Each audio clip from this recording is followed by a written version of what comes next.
अब विपक्ष के सारे नेता ईवीएम पे आरोप लगाएंगे, चुनाव आयोग पर आरोप लगाएंगे कि चुनाव आयोग ने धांधली करवाई है, ईवीएम में धांधली हुई है, चुनाव में धांधली हुई है, कि ऐसे तो हम जीत नहीं पाएंगे।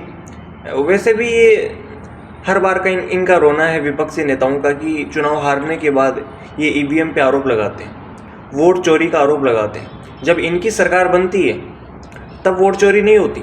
जब कांग्रेस की तेलंगाना में सरकार बनी, कर्नाटक में बनी, हिमाचल में बनी, तब वोट चोरी नहीं हुई। लेकिन जब बीजेपी की सरकार बनती है तो वोट चोरी होती है, चुनाव में धांधली होती है, मोदी जी चुनाव में धांधली करते हैं। ये हर बार का इनका रोना है। जब इनको इतना ही विश्वास है कि चुनाव में धांधली हुई है तो ये सुप्रीम कोर्ट क्यों नहीं जाते? नहीं जाएंगे, इनको पता है इनका रोना, और जनता भी अब समझ चुकी है कि ज़्यादा कोई इनमें मतलब है नहीं।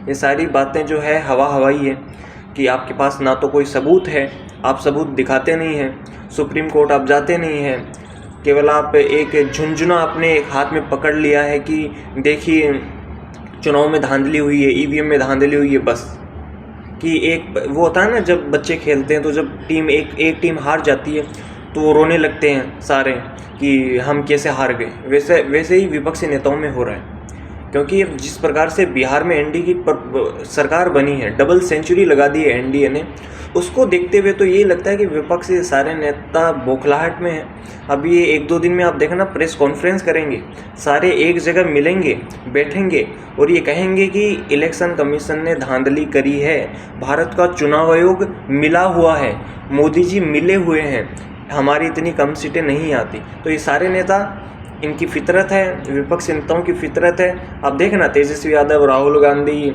जितने भी इस अलायंस में थे वो सारे मिलके एक प्रेस कॉन्फ्रेंस ज़रूर करेंगे और कहेंगे कि बीजेपी की सरकार कैसे बन गई, ये तो निष्पक्ष चुनाव नहीं है बिल्कुल, ये तो मिले हुए हैं सारे।